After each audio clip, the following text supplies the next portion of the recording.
So I have a mission this year. And this mission is not about my success, it's about your success.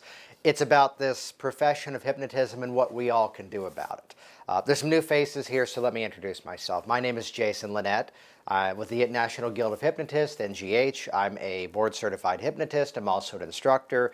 Our upcoming January 2014 class is completely sold out. Very happy about that. So the next one in March is now starting to fill up. We host guest trainings here, workshops, other programs that are constantly going on. Let me tell you a little bit more about my background, my history. I came into hypnosis, like many of us, from a very roundabout direction. I was a student in college. I was actually going there for management in the arts, and actually began my career briefly as a manager within professional theater. I wasn't acting, I wasn't directing, I wasn't designing. It was my job to make all those creative people get along. So I like to say sometimes, if that's not psychology training, I don't know what is. So it's a job requiring a lot of attention to detail and making very sensitive personalities work together. I wasn't too happy with my career in theater, though. I was working these long hours, and basically it was that balancing act of, well, here's this thing that I got the dream job, but I'm not enjoying life. And then here's this other thing on the side that I just absolutely love, I have a passion for. Which one? Yeah. So the 5-year plan, I was able to pull that off in a matter of 1 year, and just jumping in right away. So I began my career actually as a stage hypnotist, and then over time opened up a private office, and now most of my time is spent seeing clients, teaching workshops, and so forth. These days, 80% of my time roughly is with private clients, 10% teaching, and let's say the other 10%. I still keep up the stage hypnosis, but for the most part, it's schools that I've worked with many years. They're very loyal clients. So what are my goals with this program? My goals are mostly about you. I want to reinvigorate your passion in hypnosis. Most of the content here is not going to be about techniques. I'm going to start from the presupposition that you already know how to hypnotize people. And you do. I'm going to start from the presupposition that you already know the techniques to create changes. Very often we know some of the best techniques out there, yet we're there in our office with a client, and even they're paying for it, and we're standing in our own way. You know, we've got our own self-limiting beliefs, our own blocks that we have to overcome. Part of my goal with this program that we're now presenting is to help you overcome some of those things and jump in with that knowledge that you already have.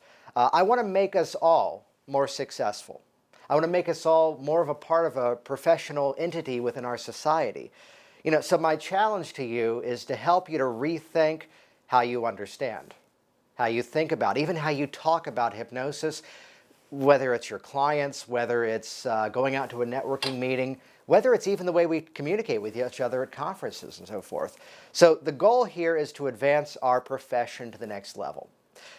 Today you're going to hear me talk about some things that many of us say because we're repeating the words that our trainers first told us. And they perhaps are repeating some of the same things as well. And I say that not to slight anybody, but simply put, it's right now 2014. And a lot of the things we're saying, even to describe hypnosis, are quite old. And perhaps it's time to bring some of these things into a modern day vernacular to better communicate about what we do, how we do it, and why we have a right to be here as a separate and distinct profession. So my goal here is to motivate you to take action, to work smarter, not harder. We have a very successful business model here at my office. Yet I'll be the first to tell you I'm not working very hard. And I say that not to slight myself. I say that not to discount anything that I've done. The theme is always, how do we begin to work smarter, not harder? You know, you've had those days perhaps at home where you're working on something and it's the end of the day and you go, oh man, I've been so busy all day, I just didn't get anything done. And maybe you were on Facebook for 3 hours. Maybe you turned on the TV for a while. You know, we can very easily fool ourselves into being very busy. So my goal here is to remotivate your actions in terms of how to better advance your profession, your businesses, whether it's stage, whether it's hypnotherapy, whether it's going out and doing corporate seminars, talks, motivational speaking. Yeah, that's my favorite thing about this profession. You know, we can go to training for another career, and the end goal is this one thing. You can make a full-time living just doing audio programs for download. You can make an entire living just doing group sessions and never once working with someone one-on-one. You've heard people say that you can't make a full-time living seeing solo clients. We do that here. And if that's all we did here, we'd be perfectly fine. So my goal is to help to start to debunk some of these myths that maybe have been fed to us. Oh, people won't come to you in the winter for weight loss. They've given up. It's no longer beach season. No? Let's look at it from the perspective of when we're communicating the message properly. Folks, there's no seasonal aspect to this. There's always people who have a need. And you'll hear me mention this later. There's really not enough of us to help those people who can benefit from our service. Let that sink in. So more of my story. I'm in college. It's my freshman year. And Tom DeLuca, stage hypnotist, comes to my college. And I'm watching the program and I'm going, oh, that's cool. I got to do that. And these are the origins of eBay. And I hop on eBay and I buy the giant box of VHS tapes. And I'm going, I'm going to learn stage hypnosis. Great. Here's a whole bunch of VHS tapes on hypnosis. And I get that, and sure enough, it's not stage hypnosis. It's a whole bunch of hypnotherapy programs. But I watch them, and I start to absorb them. An interesting side note, up until about the time I left high school, I had a hobby. I had an interest in magic. Doing card tricks, doing coin tricks, sort of close-up sleight of hand things. And a good friend of mine recognized a dissatisfaction that I had with that field, with that community. Because everything was always about how do I make everything normal? You've seen The Magician before. I have an ordinary pack of cards. Why would you tell me it's ordinary? It's just a pack of cards. Second of all, why would I even be carrying a pack of cards? So even before seeing Tom DeLuca do a stage hypnosis program, the seed was planted in the back of my mind, a friend of mine saying, you're looking for something that's real. You're looking for something that can be verified. And with magic, you're always running when you're not being chased, trying to prove something that's not really there. And he goes, you should look at hypnosis. And here comes Tom DeLuca to my college. I'm watching this program. It's actually a bunch of friends of mine up on stage, and I'm just floored. I'm amazed. So again, that begins a quest, a thirst for knowledge to start to learn more. Since then, I've now done programs for more than 200 high schools nationwide. I've done programs for corporate groups, civic groups, public groups. Most of the benefit of that was that it helped me to get a lot of attention very quickly. I've got articles that have been printed about myself, the programs I've done in more than 50 newspapers, been on radio several times, bits on TV, CNN, Travel Channel, Fox, CBS. So really helping to build that credibility rather quickly. These days, most of my time is spent here in this office. Aside from the clients, aside from the classes we teach, I'm the president of the Northern Virginia chapter of the National Guild of Hypnotists. We meet here once a month. This month we're actually meeting twice, so we're a little busier this month. So here's the statement that I tend to make, and this program is, of course, for all of you here as well as you at home. My business, which is now called Virginia Hypnosis, it's generated, and I'll say it simply, we don't need to get into specifics, very comfortably over a six-figure income for the last several years. So to look at my financial documents, a friend of mine pointed out a fun fact that I'm a little bit more bothered by than perhaps some should be excited about. I probably pay more in business taxes for my hypnosis business than most people in this business are actually earning. And I say this never to brag or boast. That's never my intention. I share these statements just to show you this is possible. You've been to the convention before, you've been to workshops, you've been to classes, and here's the one who's saying, I go places and people say hypnosis is weird. No, I'd never do that. If we're believing that story, folks, we're still stuck in the 20th century. We're even back to the 19th century, in my opinion. So my mission this year, it's about your success. And I know how to create mine. So we'll set me aside for a while. This series is not about improving your techniques with your clients. However, you'll find by shifting your mindset, and interesting things begins to occur as you begin to look at this profession differently. I would almost guarantee you your success rates are going to go up. It's maybe 3 years ago. I'm at the convention. A couple of us, one of the nighttime moments where people are out at the bar. Some of us are out in the lobby area talking. And I had the experience where we were kind of talking about, well, what's working for you? What's working for you? And this person came up, and we'll put it as generic as possible to be friendly. They come over, and the statement is, well, I'm more focused on helping my clients than I am running a business. So that's where my sole focus is. And I simply had to ask the question, how many people do you see a month? How many people do you see a week? And the response back was, oh, I can only handle maybe 2, 3, or 4 people a week. They come in with their problems and it just brings me down. And I just need that time to recharge and refocus. We're going to get back to that one later. So there's a great benefit to becoming financially stable. First of all, for our personal lives. A lot of my focus has shifted in the last 3 years. In the last 3 years, my wife and I, Michelle, we've had 2 children. Max, he's almost about to turn 1. Claire, she's about to turn 3. If you've followed me on Facebook or seen some of the postings, even I've done in the NGH group on Facebook, I've posted videos. Even at 2 years old, my daughter Claire could do instant inductions. 1, 2, 3, sleep! And she'd love it. One of my favorite moments in the last several years in hypnosis was actually at the NGH convention. There's Dr. Dwight Damon up doing the keynote, and the theme of which was, I'm a hypnotist and I'm damn proud of it. You know what? Let's be proud of what we do. And so I've recently been in the community saying some of these things. I've recently been giving workshops. I teach a hypnosis business boot camp that we're launching this year. And we've been talking recently with Dr. Dwight Damon along with Elsa Meldridge. And the result of this is this video series that we're now launching now. So one of the missions of the NGH is to advance the profession of hypnosis as a separate and distinct profession. You know, let's look at it this way, and this is a statement that I'm really not the first one to say, so I'm not presenting this next bit of information as my own original creation, of course not. Let's look at the arc of the hypnotist. Let's look at the arc, actually, of the chiropractor. Let me correct that. You know, for the hypnotist, actually, we're always getting in TV. We're always getting in the news. Set up a Google News alert, and you will be shocked that every day there are quality news stories being presented. You know, the arc of the chiropractor, I just referenced that. 50 years ago, you're going, where? And nowadays, I was relatively surprised and very pleased when my doctor, a early 90s, 90-year-old retired Army doctor, I sprained my back, and he goes, well, where does it hurt the most? And I point, and he goes, yeah, go to the chiropractor for that.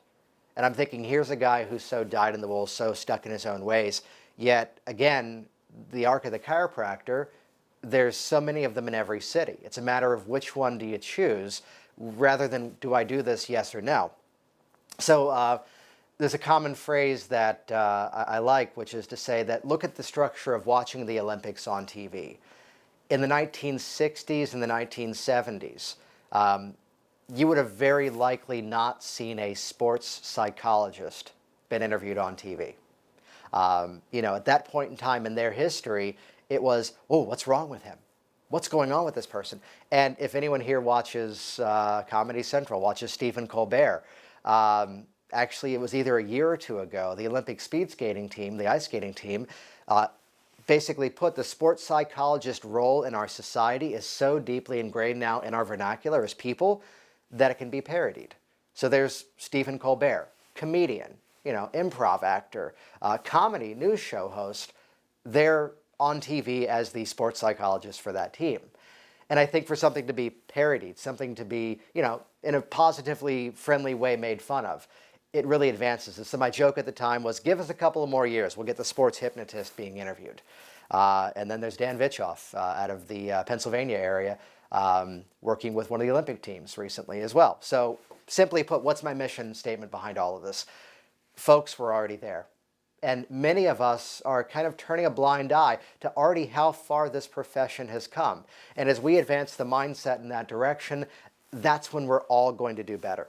So in this series, the goal is to build that stronger mindset, for your success. Also give you the tools to really bring your techniques, to bring your practices into the 21st century.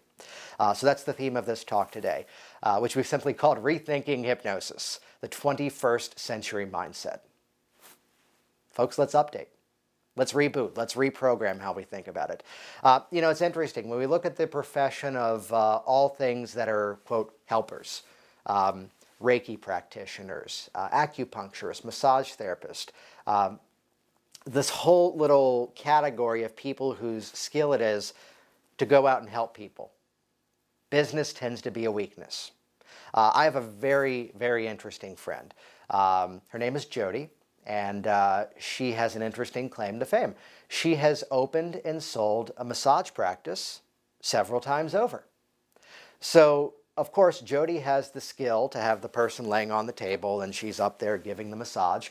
She's good at that. She's phenomenal.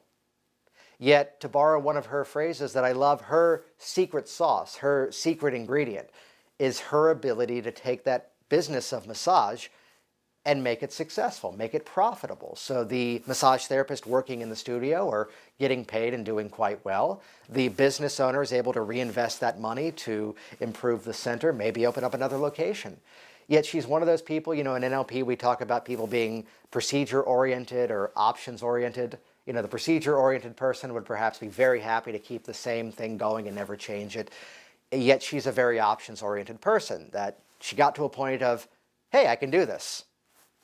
All right, let's sell it and move somewhere else. And she's done that. So a lot of her time now is spent coaching other massage therapists to be successful. So similar to that, I found it going to meetups, going to chapter meetings, going to the convention. Here's this interesting experience where I'm hearing people around me saying, I can barely get a couple of clients. I haven't yet become profitable with this business, though I've been doing it part-time for 10 years.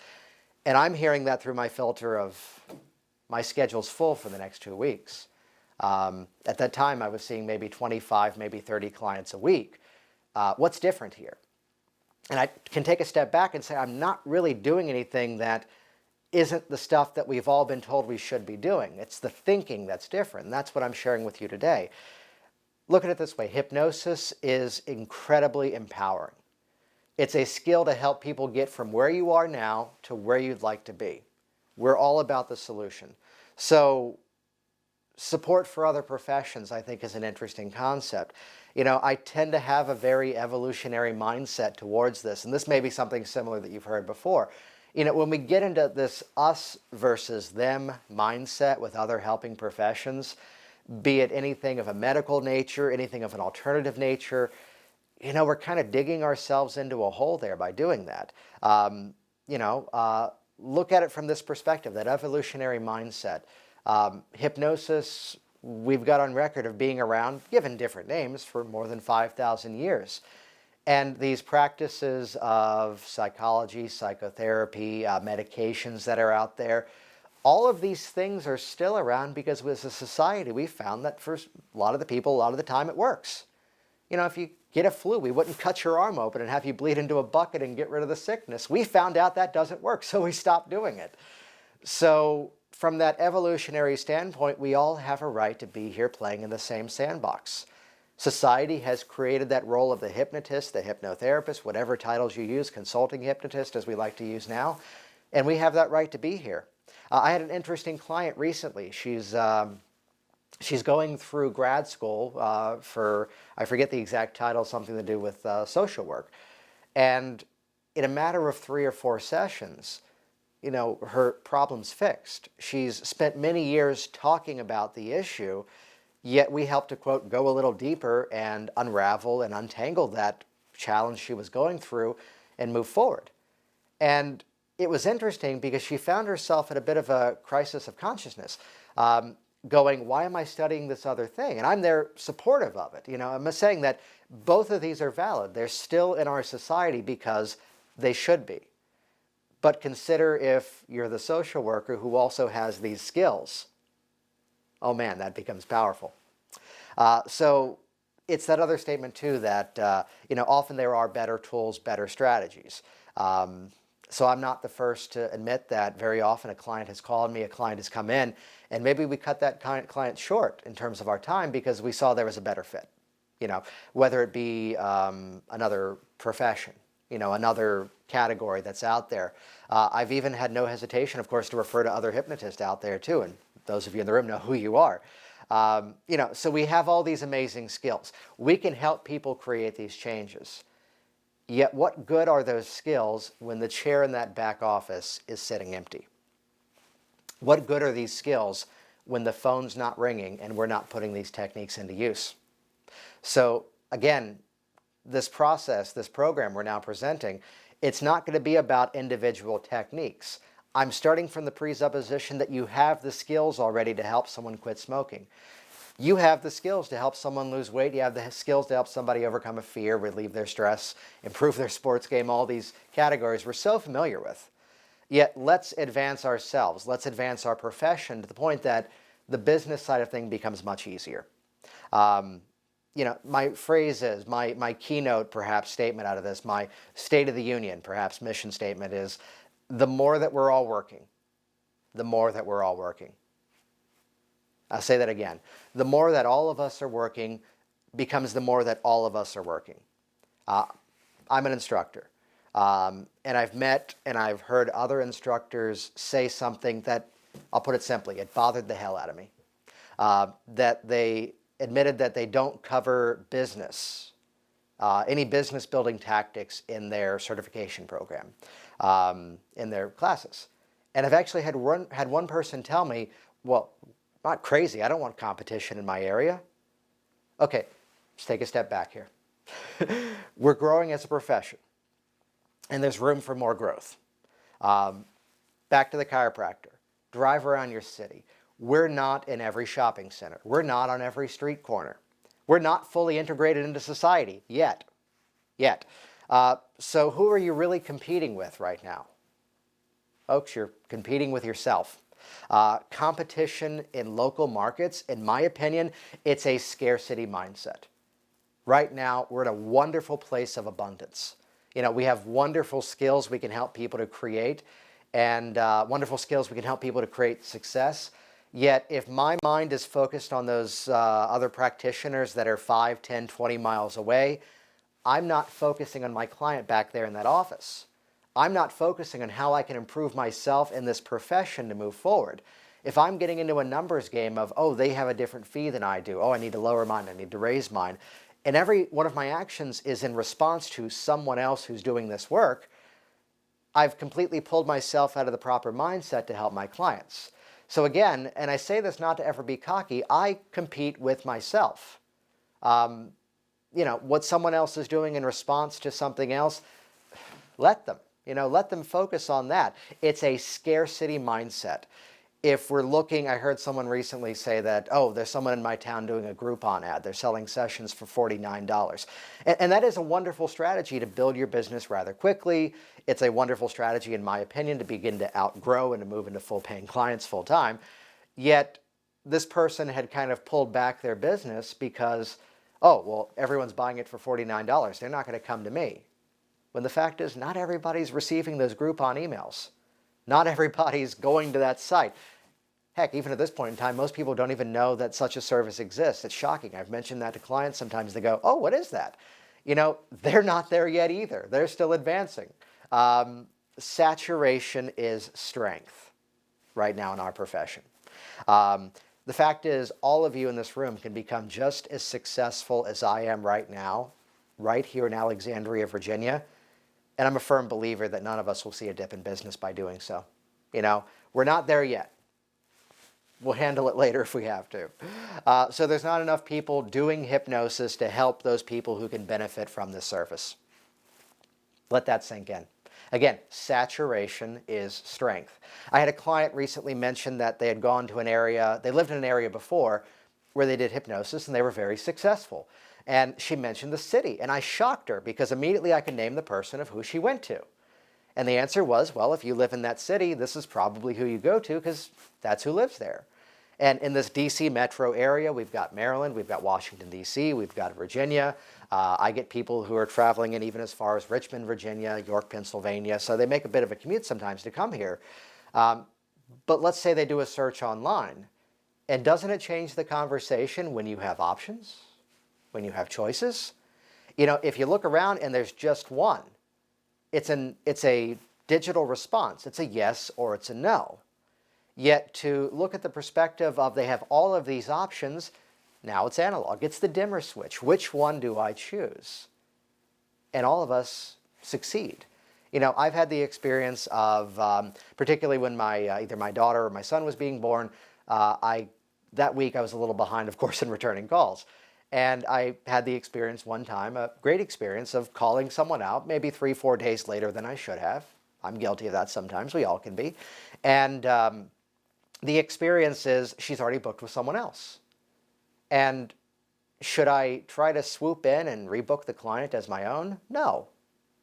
What's the best thing I can do? Oh, that person's phenomenal. Yeah, we host the meetups here. We see them quite frequently.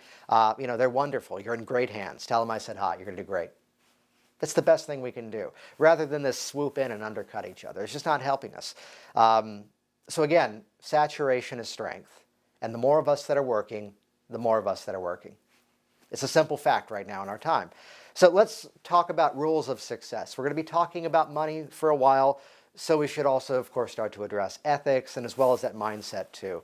Rule number 1 of success in a hypnosis practice: help your clients reach their goals. You know, let's put it simply. That's our primary goal. That's our primary mission. We should help our clients reach their goals. What's the best way to get referrals? And I love this line. I got it from John Ware. Turn your clients into raving fans. We know when we do that, when we're creating that success, it's that phrase that we talk about for videos online. It becomes viral. You know, it begins to spread. That's the best thing we can do. And from there, how do you do that? Well, simply put, get the best training you can. One of my really good friends these days, one of the people I respect probably one of the most in hypnosis, is Michael Elner.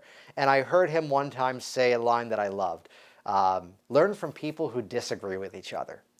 You know, when we all going around and we're saying this is the one thing I use for everything, and that model of work is completely bad, all we're doing is patting ourselves in the back and saying, oh, I'm really good. Learn to challenge yourselves. I've heard Ron Esslinger say that he goes to the convention to discover how much he doesn't yet know, and I love that. So get the best training you can. Continued education is a must. I'm preaching to the choir. You all are here. You're watching the videos. And also, I love the theme of client-centered hypnosis. You know, I often will tell a client, they'll ask me, what do you do in the first session? And I have to tell them, I have no idea until you're in front of me. And really, in my opinion, that's what they should be hearing, because we should be fitting the process to the individual. I went to a workshop several years ago, and a woman sat next to me, and she says she does 8 sessions for weight loss. And that's great. There's a lot of benefit behind a program series. There's a lot of benefit behind compounding suggestions over time, working at the issue from different places. Let's say the emotions behind it. Let's say the actual behaviors and such, motivating exercises, that becomes healthy for her. But no, she does 8 sessions for hypnosis because her trainer gave her 8 different scripts, and that's what she likes to read. Now, I'm not here to cut down the script readers because there's a time, there's a place. You know, scripts are training wheels.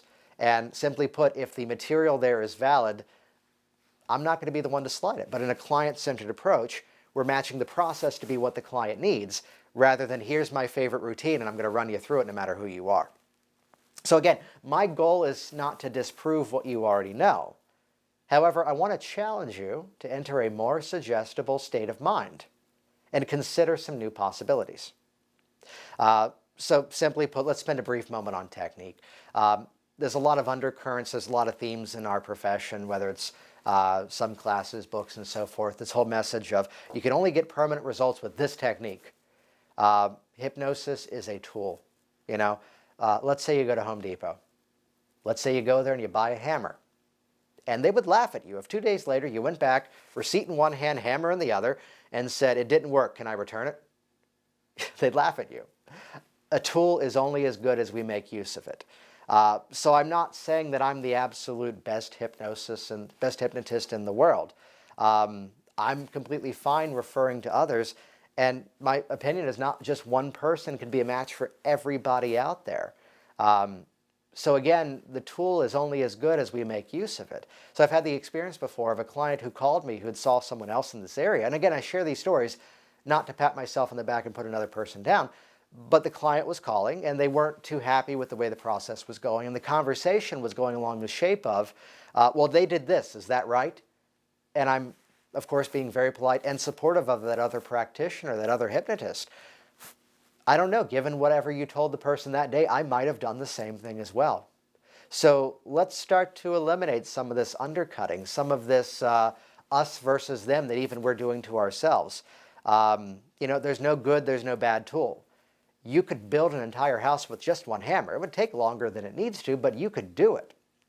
And that hammer is a wonderful tool. Can that hammer be used for something bad? Yeah, of course it can. So some would say that, you can't get permanent results with direct suggestion. It doesn't produce long-term results. To which I would say, well, take a step back and maybe review why you're not getting those results. Look into the law of compounding. Learn some anchoring. Learn how to customize the process to be what the person needs that day. Now, I'm not just a direct suggestion hypnotist. I make use of NLP strategies, regression, parts therapy, forgiveness tactics, pulling from other modalities, other metaphors, other experiences. I do a fair amount of Ericksonian style hypnosis too. That's the benefit of that extra training, in that I can morph to the person in front of me. I can name days where I've had 7 or 8 clients in the office in one day, and they were all here for quitting smoking.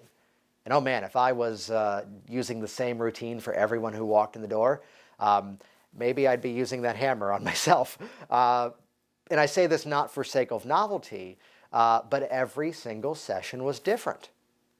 And it wasn't for the sake of my playing with the process and proving how creative I can be. No, everybody who came in the door that day was completely different. So it made perfect sense to do an entirely different process for each one. So what is this success mindset that I've been alluding to? I'm going to draw on some presuppositions of NLP here, neuro-linguistic programming. One of my favorite themes to live by in terms of seeing clients in that back office is the theme of the map is not the territory. So the map is only a representation of that territory. Take a map of the United States of America, okay? Printed big letters on the page, United States of America. Now, you cannot travel to the middle of the country and find the places where those letters are printed on the ground. And perhaps that's the most literal translation of that theme, that presupposition, the map is not the territory. But again, remember I told that story of the person who told me that she can't see more than 2 clients a day, 4 or 5 clients in a week, because they come in with their problems and it's just wearing her down. Now, if we're doing that, if that's your mindset, you're focusing on the problem. My phrase is often that many hypnotists allow themselves to let their clients hypnotize them to believe the problems are too big to be overcome. They're telling the same story over and over, reinforcing that problem state, reinforcing all those pathways in the brain that this is where they are and they're stuck, they can't move forward. So hypnosis is about the solution, right? Yeah. So the other presupposition, you go first. There used to be days before I had children of I would see 7, 8, 9 clients in a day. I would start very early. I'm in the Washington, D.C. metro area. My office used to be in the Old Town part of Alexandria, very close to the Pentagon. Someone calls, they say they're a government worker. Oh, baby, I can see you at 7:30. Sound good? And they go, awesome, that's great. Meanwhile, other categories of people, they'd go, 7:30, are you crazy? But I loved starting that early, getting the day going. And there were some days, well, we'll put it simply, particularly in the lead up before I took a month off for the birth of my daughter, Claire, where in those days I would work these marathon days going, let's save up some extra cash. I'm going to be out of the office for about a month. This is where I want my focus to be. So there were some days I was there from 7:30 in the morning to 9 at night, straight through. I'm one of those people that if I take breaks, I get tired. So, the classes, they usually have to remind me, hey, lunch, break. It's just that passion I'd feel for it. So I've recently shortened my schedule just because my priorities are being split in 2 different places now. But the territory, the map is not the territory. Who they are is that territory. The challenge they're going through is that map, okay? So, again, from that perspective, when we associate with their outcome, when we associate with their solution, that's where we're both going to go. If we spend our time focusing on the problem state, oh, this person has had this challenge for 50 years. This person, no, single trial learning. Okay, people can change rapidly, and that's what hypnosis is about. So I'm not saying, of course, that I'm immune to emotions. Of course not. And I'm not saying that we need to not have any empathy or sympathy for our clients. Be human. Melissa Tiers tells the story of a client who comes in, and I forget the exact details, so I'm not going to paraphrase it, but the client shared something, and her phrase was, "The best thing we could do that day was sit there and cry together," or something along those lines. And I've had that experience here too. This event had just occurred, and they're still going through that cycle. Let's let them go through it and then help them move out of it. And that's a rarity. That's not an everyday occurrence. I've probably had that occurrence maybe once or twice now. But there's sometimes we need to be, well, let's put it simply, we need to be human with our clients. But remember the great quote from Ormond McGill. What do we do as hypnotists? We help people change their minds. We help people go from being stuck to unstuck. So how do we do this for ourselves now? How do we reassociate with our clients in the right perspective, with the map is not the territory? Well, consider if you've ever done anything with NLP anchoring. When I moved to my new office, yes, I spent some time in self-hypnosis, and I anchored the threshold of my door in that back room as a cleansing area. So when I walk out the door with that first client and my next one's waiting out here in the lobby area, in that moment, I can be completely clean. It's how when I walk out of the door, even on those marathon days that I used to do, I've got just as much energy as I did when I walked in the door. It's that old line, when you're doing something you enjoy for a job, you never work a day in your life. And that tends to be a theme that I live by. I love this stuff. There's a giant book here of testimonial letters. There's actually quite more of them, but I hate sticking paper in those plastic sleeves, so they're in a pile in the back room. But that's a passion, getting that feedback, associating them into the outcome. That's the primary reason that, for example, I don't believe in single session clients. We also need to associate them into their outcome. So that's why I see them for a brief series of sessions. Not because here's the protocol I always use, but the theme is always let's get them into that next phase of their change. We're going to help them grow, but let's let them move into that growth under our guidance, under our techniques, under their skills. Make sense? Yeah. So again, we help people change their minds. I've anchored that threshold of my door as a cleansing area, letting that just detox everything that I've just been through with that client. Well, because you and I know sometimes those things are quite emotional. Sometimes those things back there, I love Cal Banyan's line about some parts might be easy, some parts might be hard, sometimes it's just what it is. But I know if you follow my instructions, we can make a world of difference here. It's a wonderful statement. So, we don't have to be perfect to be practitioners. Excuse me. We don't have to be flawless people to help our clients. I could stand to lose another 5-10 pounds. I've met the hypnotist who smokes. Okay, if that's your choice, go right ahead. I know the hypnotist who has a really bad fear of driving under trees, and for every meetup, someone else drives her. If that's the issue, okay. Now, my concern is if you're not willing to use the tools that we all have to affect those changes, that's when I see a bit of a ethical challenge there. If you're not willing to use, practice what you preach, tends to be the theme sometimes. So simply put, though, if the infrastructure is not there, if you don't have a good relationship with the value of yourself, your services, your time, and you don't feel comfortable charging people for your service, well, there's a couple of other hypnotists in this room that can help you out. Go to your local chapter meetings. If there isn't one in your area, start your own. Very easy. It's what we did here. So if you need to do that work, use what we've got. Use self-hypnosis. Find someone in this area to work with. Again, I've been to a hypnotist. I've had other hypnotists come here and work with me. And I say that not to make myself the almighty hypnotist that the others come and work with. No, we're peers. Here's the challenge. I phrase it as, the people who come to my office, they have a challenge and they don't yet have the tools to achieve it, to overcome it. So really, those people who come here for help, in my perspective, they're some of the wisest, strongest, most confident people I've ever met. They're just not aware of it yet. They know they need to do something. They know they can do it. The fact that they've tried proves they know they can. So it's not a matter of if, it's a matter of when. It's a much better perspective on that. There's strength in modeling success for your clients too. Celeste Hackett put up some nice videos. She recently, very proud of her, she did some weight loss, and she put up some great videos for her clients for that inspiration. That's actually what spurred me to recently lose about 20 pounds as well. I love the line, I heard Tom Nicoli recently say this, for the practitioner, for the hypnotist who, let's say, is a bit overweight, it's that arc of where you've been to where you are now. So the line isn't, it worked for me. No, it's working for me. Here's where I was before. I'm about 140 pounds now, and I used to be 220 when I was in my teenage years. Yeah. So it's worked for me. I've used these techniques myself to improve myself. So there's strength in modeling success for your clients. The statement is, with all of this too, we're going to be talking about business, we're going to be talking about money. Ethics are not optional. Ethics are not optional. We need to be unified as a profession. We all need to be talking to each other, about each other, with each other, so much better, right?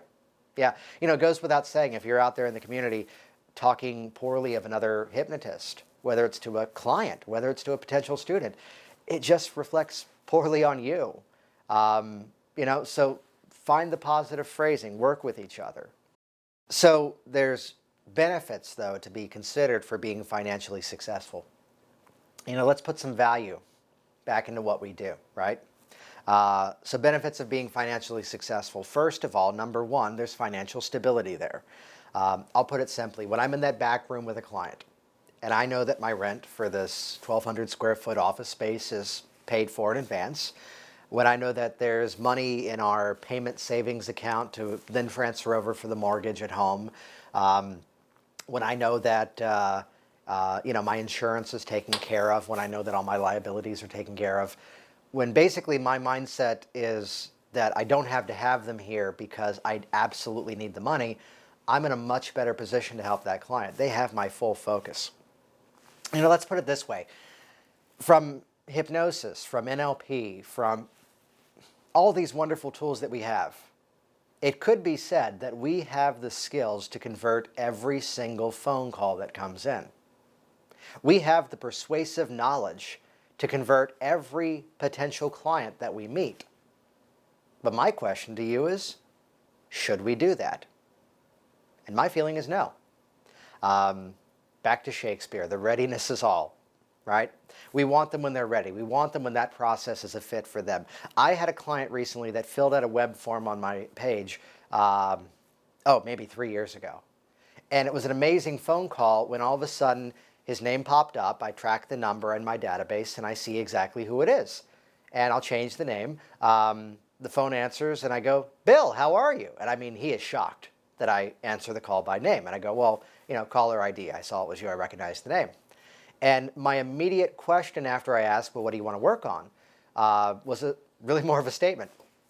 "So you filled out a form on my website 3 years ago.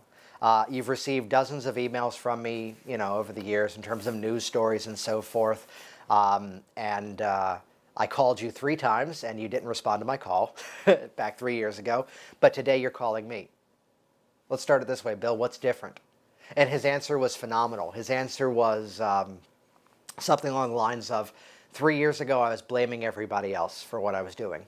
And as of about a week ago, I realized that I'm the one who does this to myself, and I'm the one who's going to fix it.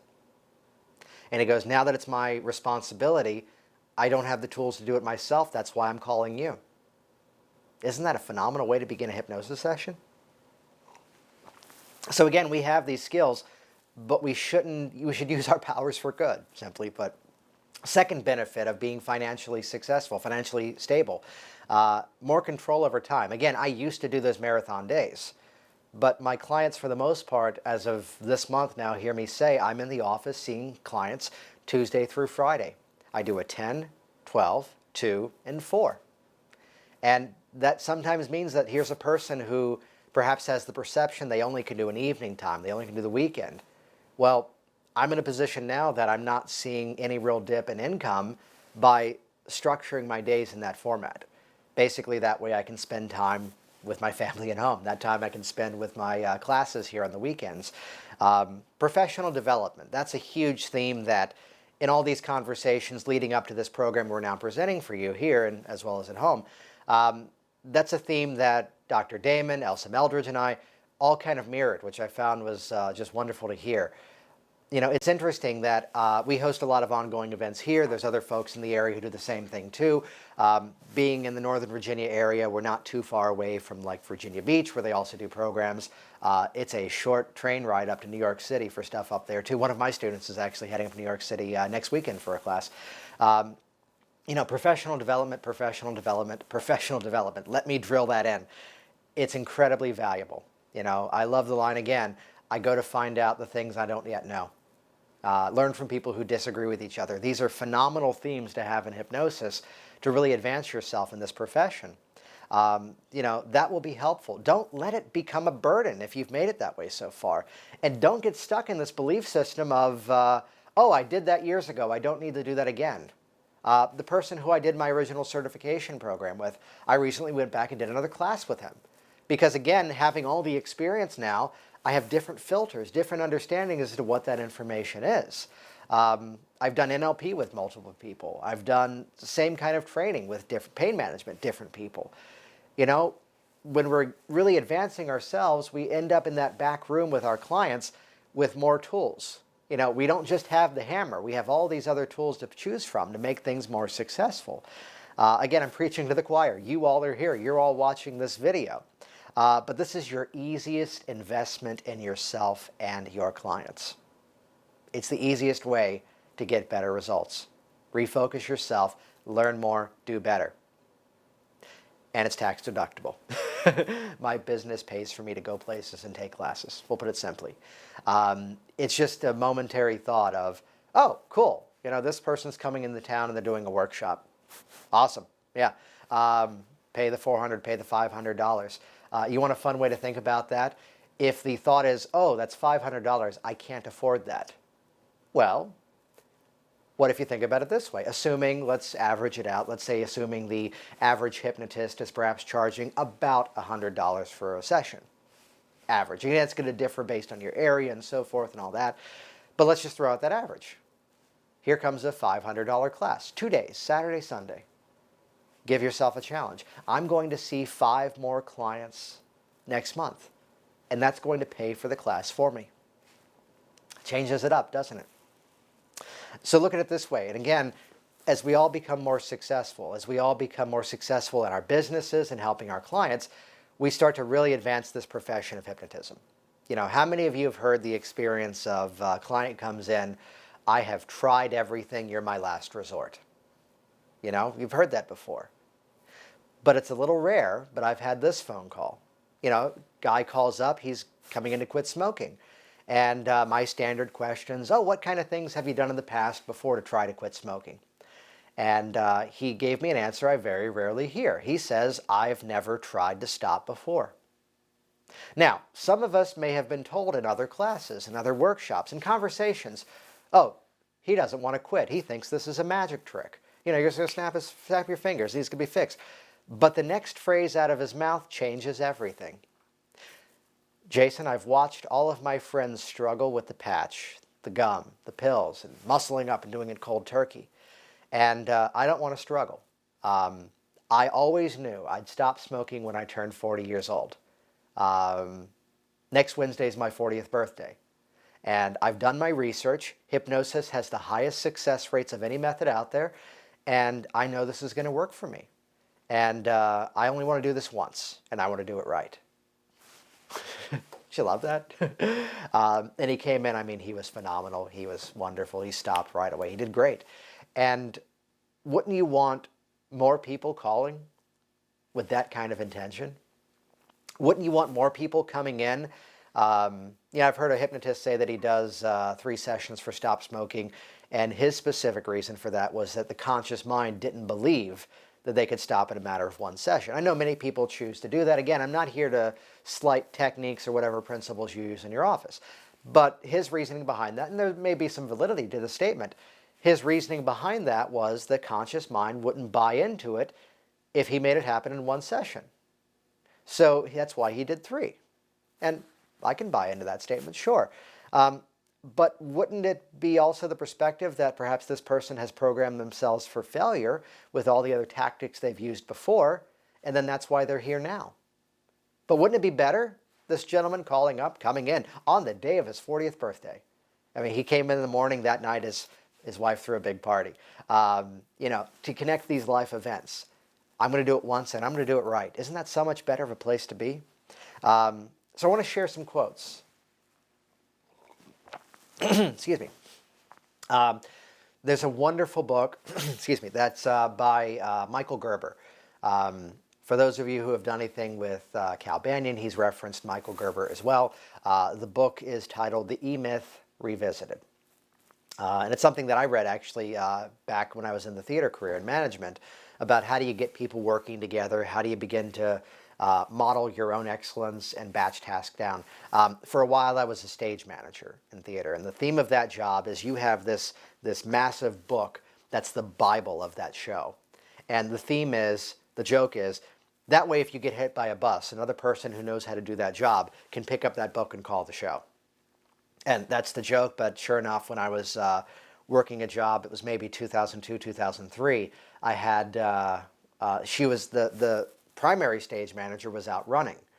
And she was running, and she dipped into the curb to go around a tour group that was out downtown Baltimore. And, no, this was New York. Yeah, and got sideswiped by a bus. She wasn't hit by a bus, but it was like that kind of rug burn. Yeah, it was ugly. So the joke was, oh, she finally got hit by a bus, so I got to call the show. But again, the task was systematizing the entire process so someone else can pick it up and do it. Look at Ray Kroc. Ray Kroc was watching the McDonald brothers flip some burgers, a street stand. And he's watching them and seeing they have a system. How do we duplicate this? And that's what then became the McDonald's restaurants we have all over the world. Now, let's set aside the quality, perhaps, and the nutritional value of their food, yet that hamburger is going to look similar in every single restaurant. You're going to have a very similar experience. They're going to say the same things. It's a system. It's the franchise model, but in their case, they've gone public. It's a national company. Michael Gerber's book, The E-Myth Revisited. Check it out, read it. There's an audio version as well. E-Myth refers to the entrepreneurial myth. I believe this book was written before email became a popular title. The quote from Michael Gerber: "Most entrepreneurs are merely technicians with an entrepreneurial seizure. Most entrepreneurs fail because you're working in your business rather than on your business." So let's say that you're spending all of your time, let's say you're very successful. You're doing nothing but seeing clients, yet you have no systems in place in terms of answering the phone. Well, that one week where things are really busy, the next week is going to be very empty, perhaps. Maybe you're not rebooking those clients, you don't have a system for that. Maybe you're not returning calls on time, responding to emails on time. So again, what's the challenge? They're working in their business, not just on their business. So you all are here today, the select few I invited, and you all are watching this video as well. This is professional development. You're working on your business. Congratulations, you've taken the next step. So we want to work on our business, not just in our business. So not just the techniques. Spend some time. Go outside of this field. Go outside of these categories. The Small Business Alliance is practically in every major town, even small towns. Connect with them. If you have questions about how to make things happen. I had a call the other day from a student who went somewhere else, but they still consider me a resource, and we were chatting, and the question was about how do I form a business? And they were about to pay, and I say this not to slight anybody, they were about to pay a lawyer something like $900 to form an LLC. When in the state of Virginia, it's basically a 2 or 3 page form and $100 and you're done. But unless they called that local business alliance, unless they did some research on their own, which to be fair, they were calling me to find out what I did, they could have been spending way too much money for a form that, let's be fair, the lawyer would have taken 2-3 minutes for. Not, of course, as a slight to lawyers, because they have the knowledge to do it properly. I'm in the process of restructuring a couple of things, and I've hired one. He's doing phenomenal work for me. So again, think of it this way. Here is a, let's go out of category here. Here's a plumber, and this person is a phenomenal plumber. And just because they're a good plumber does not mean they're going to be absolutely busy all the time. They still have to put the advertisements places. They still perhaps have to go out and talk to people about what they do. They still have to spread that knowledge of what their skill is and what they're able to provide. So another quote, one of my favorite authors, several of you here have read the books because I've pointed you at them several times, Timothy Ferriss. 2 R's, 2 S's, Timothy Ferriss.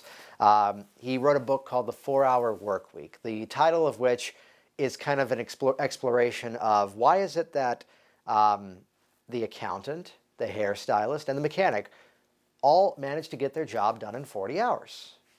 You know, what's the phenomenon that magically 40 hours is what makes someone successful in their endeavors? So 4-Hour Workweek became an exploration, in his case, of creating an online-based business of products and how to make a full-time living just working 4 hours a week. And I would say thanks to that book, I highly recommend it. There's a book version, of course. There's an audio version as well that's also phenomenal. They recently updated it too. But you know, I would comfortably say I only maybe spend about 4 hours of administrative time in my business these days, thanks to the tactics shared in this book. Read it, read it, read it. It's phenomenal. If you're ever going to outsource anything, read this book first. It's going to save you a lot of time. Timothy Ferriss's quote, "If you spend your time that's worth $20 to $25 per hour doing something that someone else will do for $10 per hour, it's a poor use of resources." Now, I do have another hypnotist, another practitioner who works here doing sessions. I have people who also teach classes here beside myself. You know, and I enjoy seeing clients. I like it. It's fun. You know, it's enjoyable for me. So I'm not willing to outsource that, all of it. You know, I have other people here doing sessions, but for the most part, I still see clients quite actively. I enjoy it. I'm not ready to give that up at all. But again, the administrative side, the business side of things, this combination of E-Myth Revisited and 4-Hour Workweek, I'd share it's the majority of why I am where I am right now in my business. You know, so spend some time identifying and eliminating time wasters. You know, how many of you have done this? Let's say you were designing something. Maybe it was a brochure, flyer, business card, website. Let's put it into the category of computer graphic design. And 4 hours later, you still had no idea how to use that software. Yeah, I'm guilty of that one. What was mine? I had this photo, it was a talk I gave, and it was this fabulous photo. I mean, perfectly well done.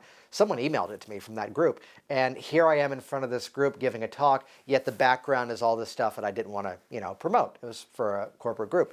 I don't have the skills in Photoshop to go in and crop out the background. So after 3 hours of frustration and very jagged, ugly lines, I go to one of these outsourcing websites where you can just post the job. People bid on it and you hire one, they do it, and you're done. So that was a better use of time. Now, with projects such as this, along with other things we've been doing here, I had to get good at video editing. So simply put, I bought an online course and I learned how to use Adobe Premiere. That's the software I like using. Of course, you folks with Apple and Mac computers, it's much easier. But for delegating things out. One time I recorded a bunch of hypnosis audios. And I had the royalty-free music, as we're supposed to use. And I actually had a small background in sound design, but I was busy that month and I didn't want to take the time to sit down and do it. So I sent them one of my older programs, and I sent them my voice-only audio track and my music track, and I just said, put these together, make it work like the other. And those are the ones I'm actually using to this day now. So real quick, a couple of resources. I'd actually referenced two, but they just merged into one company. I'm not quite sure if by the time people maybe see this in the future after January 2014, if both will be around. So Google it, look it up. But I like using Odesk, which I'll send everybody here the link to that, and we'll put that under the screen here as well, odesk.com. But they've also recently merged with another company, Elance.com. Elance, at the time of this video, has a $50 minimum per job. Odesk can start as low as like $10. So like on a, cropping out the background of a photo, that doesn't need to be a $50 job. Someone who knows how to do that can do that in a matter of 2 minutes. I don't have that skill. So Odesk and Elance, again, we'll put those underneath the video here.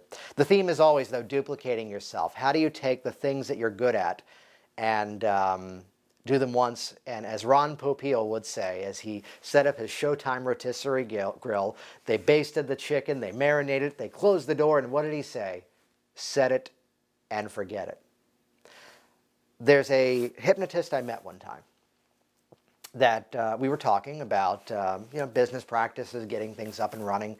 And her comment was, it takes me so long to confirm a new appointment because I have to send them an email. Now, she has her office in her home basement, which perfectly fine.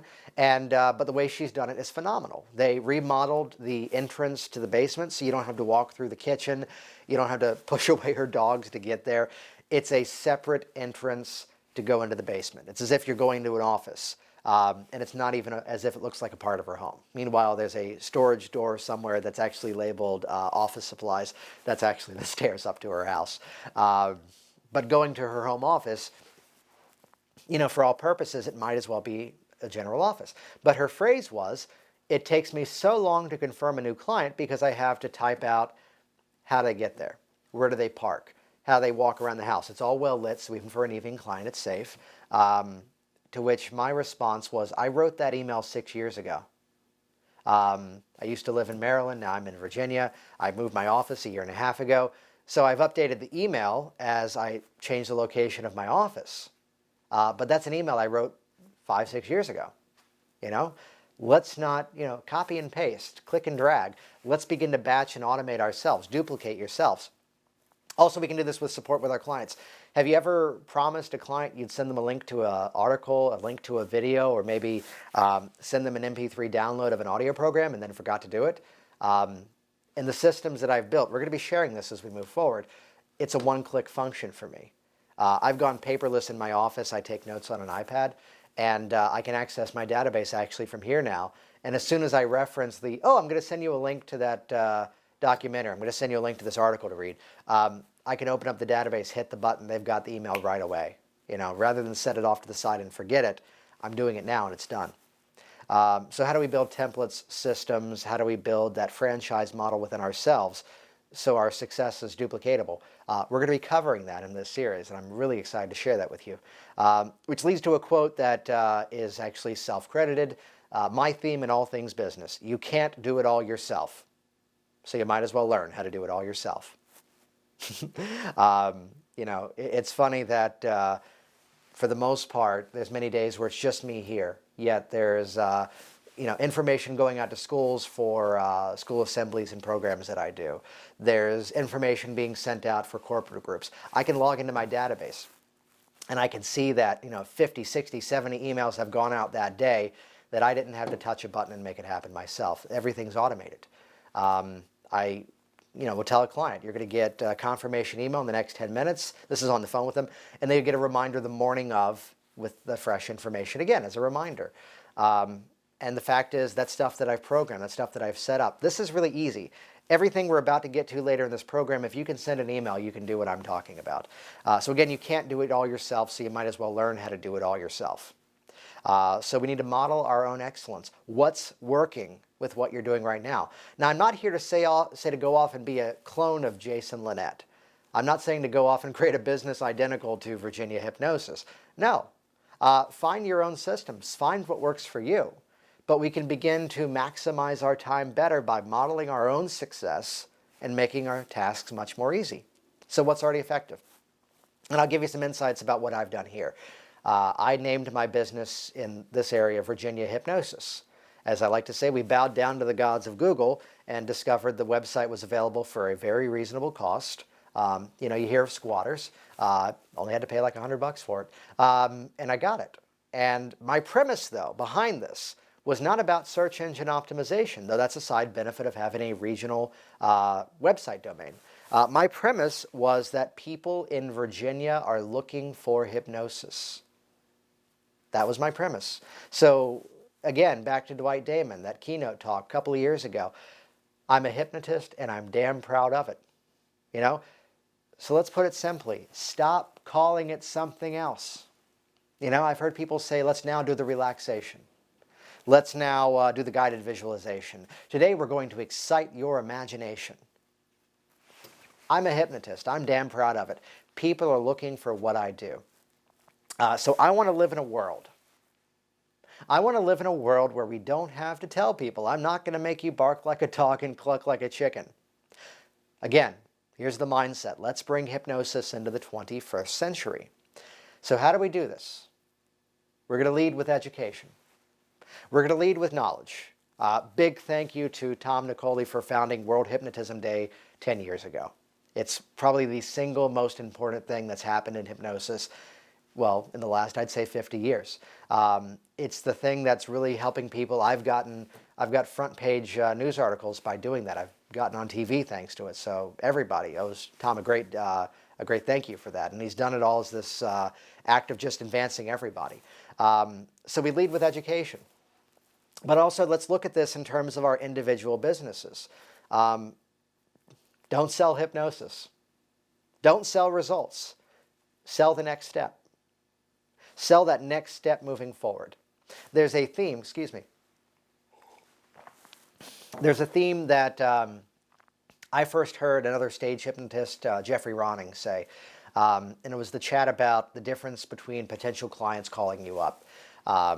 Sophisticated clients and unsophisticated clients. And this has nothing to do with their socioeconomic class. It has everything to do with their experience level coming into your process.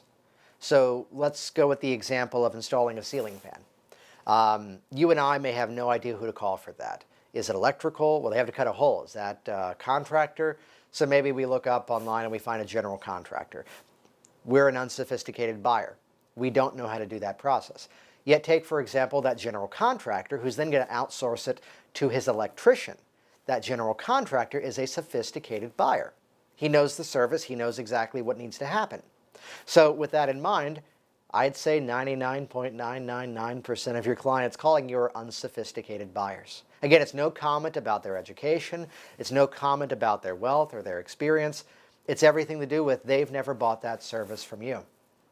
So folks, let's get rid of this mindset that if they call and ask you, well, how much does it cost? Oh, they're shopping around. They're not committed to the change. They're just looking for a discount. They're looking for a bargain. No, they don't know the questions to be asking, right? So they're asking those questions because they don't know what they should be asking. So it's our responsibility to create the systems and guide them through our process. Educate, educate, educate, then let them make that educated decision. I'm doing a stage hypnosis program many years ago. And two students come up to me right before and they go, oh, you're not going to get me to volunteer for your show. And I asked them, oh, have you ever seen one of these shows before? And they respond, no. And my response was immediately, and I'm surprised at this one, I go, you're not qualified yet to make that decision. Tell you what, watch the show. Listen to what, we can use our vernacular, the pre-talk. Listen to me come out and talk about hypnosis and demo some things, then make that judgment. And because of that, they actually both volunteered for the program, and they were the star volunteers. They were phenomenal. They had a preconceived notion. They were unsophisticated. By listening to me in that opening 10 minutes, they then became sophisticated, and they can make a better choice, right? So lead with education. Sell the next step. So the majority of your clients who call you, send you an email, fill out a form on your website, they're not yet qualified to make that decision. Even someone who's done hypnosis before, they've not yet done it with you. Let me tell you a little bit about how we're going to work together on this issue, right? I had a recent client. She was admitted, she used the term herself, the hypno junkie, and she's done hypnosis for a bunch of other issues, and she calls up, she goes, this is something new I've never worked on, and I still go through my entire process. I don't work from the assumption, because the little nuance there that was different is that no one had ever done testing convincers with her. There's a moment where we're helping to overcome a challenge, and I'm getting the arm stiff and rigid like a steel bar, and just the way you can't bend it, you can recognize that challenge has been before. As I tap on the hand, the entire thing now relaxes down as you let go of that barrier, that belief, whatever it was that's holding you back. 1, 2, 3, tap, it collapses. And it's the end of the session, and I say this again not to tap myself up higher than others. She goes, that's the first time I was convinced I experienced hypnosis. which is a nice little nod. If you're not doing testing convincing, there's a huge benefit to it. So take a moment, maybe reflect. Does your website say call this number to book your session now? Have you seen that one before? Maybe they're not ready yet to make that decision. If you're not filling up your practice the way you ought to be, maybe that has something to do with it. Call for your free phone consultation. Call for a live consultation.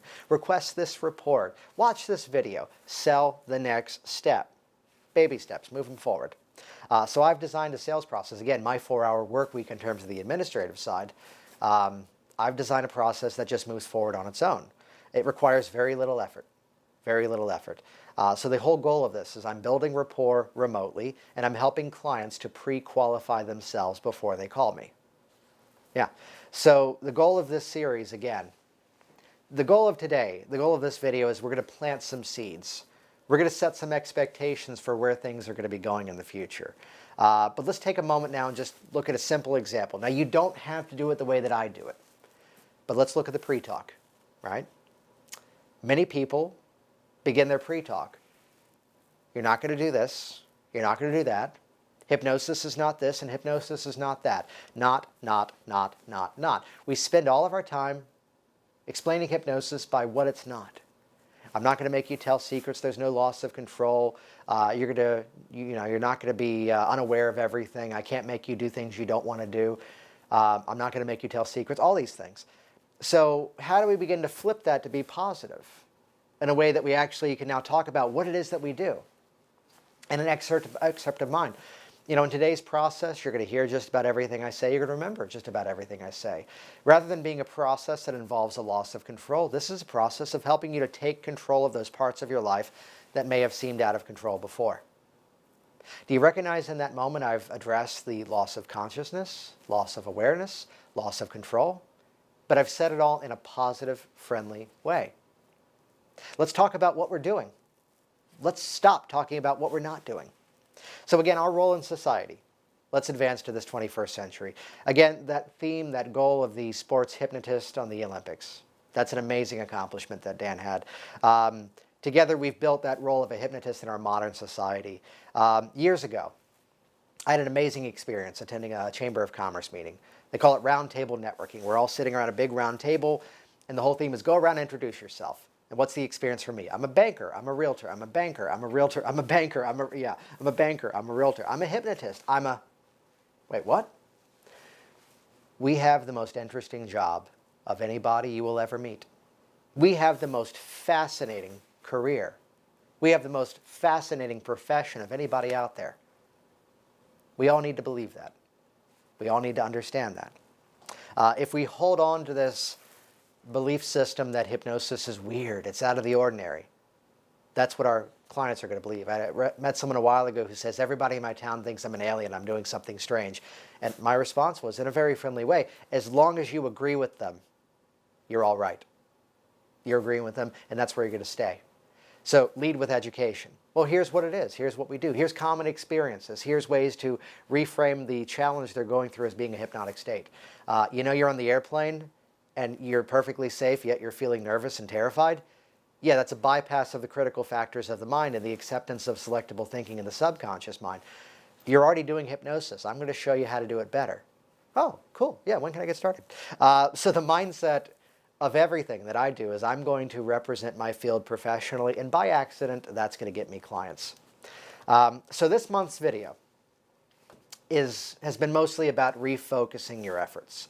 I want to future pace where we're going to be going in future videos here. Coming up soon, we're going to be doing a video on lead generation.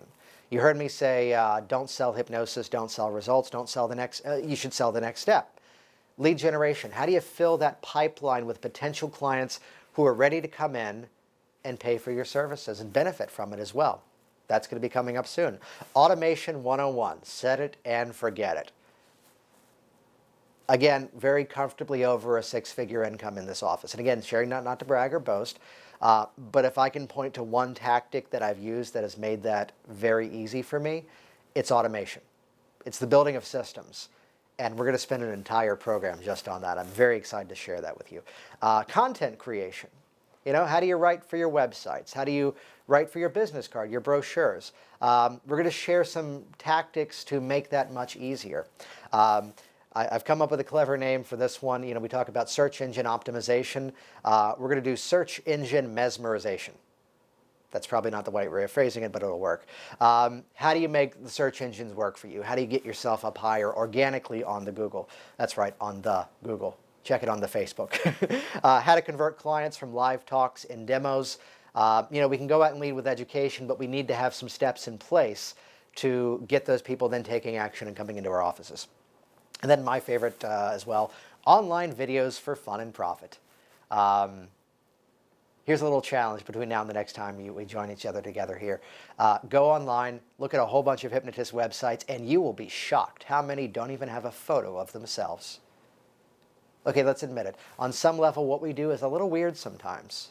I'm going to go into a stranger's office and you know, close my eyes, but if they get to meet us before they even walk in the door of our office, that rapport game is done.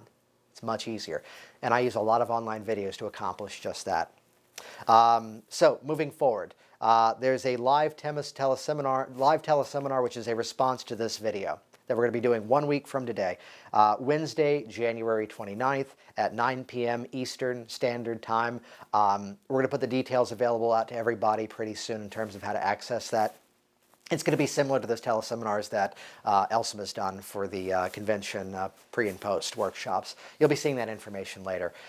So for about an hour or so, we're going to share some further information, some steps forward, some specifics in terms of tactics and tools. But we'll also then open up to your questions. We'll open up to your insights in terms of comments and questions about this material and how you're folding it into your practice now. That being said, video is a wonderful medium. I mentioned that we're going to do a program on online videos and how to make those happen for low cost and no cost. Video is great, but I really want you to absorb this information. I believe in turning our cars into a mobile university. It's the other room. On my iPhone, I've imported all the MP3s from the last couple of NGH conventions, and I have about a 10, 15-minute commute from my home to this office, and that's what I'm listening to in my car, you know? Rather than the pop music, rather than the talk radio and all the negative news stories in the media, you know, that's what I'm listening to. I'm improving myself. I'm the guy who, when I buy a workshop on a DVD, it goes through my computer and I rip out the MP3 content, and that's what I listen to in my car. So, you know, the auditory perception is great for the person who listens in their car, the mobile university. Oftentimes, too, with these types of programs, we become really good visual learners. We want the written text. So, you know, be able to search for specific content. There's a way you said that. I want to be able to find that and just copy and paste that. So I want to make the transcript of everything that I've said available to you. We're also going to make the MP3 content of this video available to you as well. So just before everyone got here, I hopped onto GoDaddy and found a simple one. JasonDownload.com. We'll put that here too. Just my first name is Jason and the word download.com.